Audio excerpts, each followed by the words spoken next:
Later that day, I stopped at the captain's door with a cool drink.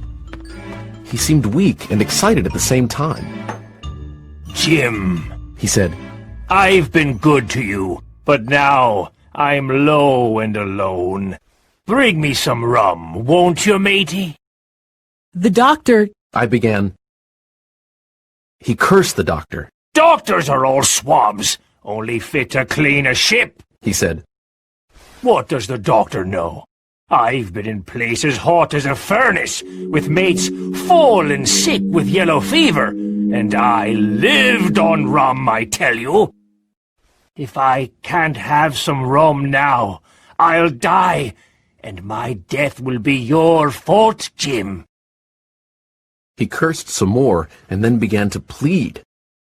Look how my fingers are shaking. I haven't had a drop to drink today.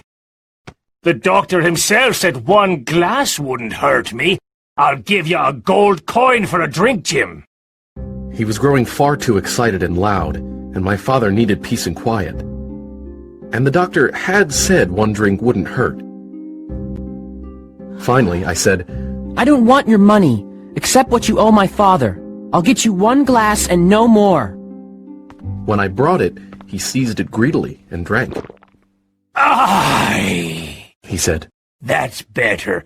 How long must I lie here? A week, at least, I replied. Thunder! The captain cried loudly. I can't do that.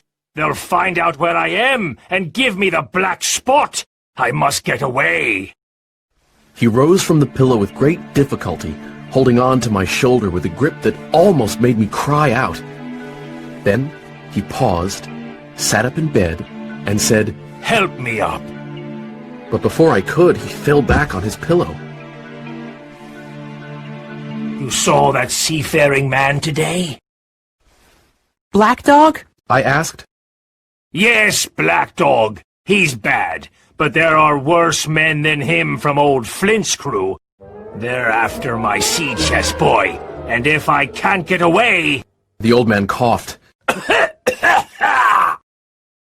Captain? I said. You get on a horse and ride to that doctor and tell him to have them all arrested. All of them! All that's left of old Flint's crew. The captain closed his eyes, but kept speaking. I was Flint's first mate, and I'm the only one who knows the secret place. Flint told me when he was dying. But don't get the doctor unless Flint's old crew puts the black spot on me, or if you see Black Dog again, or a seafaring man with 1 leg, him above all. But what's the black spot? I asked. It's a judgment, Jim. An evil summons to my own death. I gave him some medicine, and he fell into a deep sleep. As it happened, my father died quite suddenly that evening. Our grief, the visits from the neighbors, the funeral arrangements, and the work at the inn kept me too busy to worry about the captain for a few days. He came downstairs to eat his meals as usual, but he drank more rum than he had before. He seemed shut up in his own thoughts, never talking to me or any of the other guests.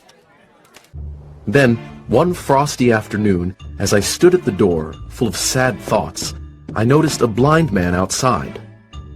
He tapped his way down the road using a long stick for a cane.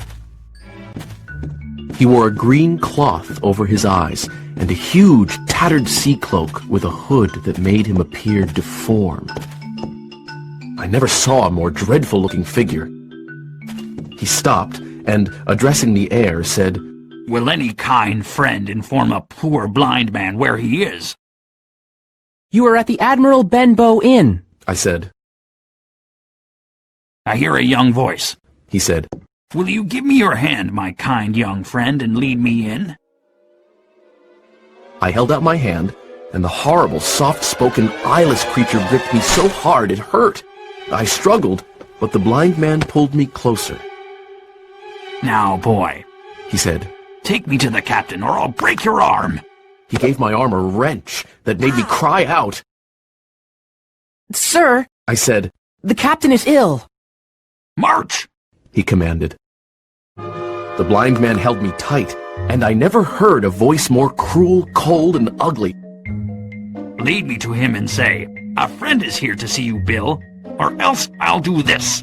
And he pinched me so hard I thought I'd faint. I walked over to the captain's table and said, Your friend is here, Bill. The poor captain raised his head from his arms on the table. The drunkenness went out of his eyes, and he stared at me, sober. He looked mortally sick. Time for business, The blind man said. Boy, take his wrist and bring it near to me. I took the captain's wrist, and he didn't resist. I brought his hand toward the blind man, and then saw something pass from the blind man's hand into the captain's palm. And now that's done. The blind man said. He let go of me, and with incredible nimbleness skipped out of the inn. He went out to the road, his stick tap-tap-tapping into the distance. The captain looked sharply into his palm. 10 o'clock. He cried. 6 hours. He sprang to his feet, but then staggered backward, putting his hand to his throat. Swaying for a moment, he then fell with a thud to the floor. I ran to him at once. Mother! I cried, Help us! Mother! but it was too late. The captain was dead. I burst into tears. It was the second death I'd known, and the sorrow of the first was still fresh in my heart.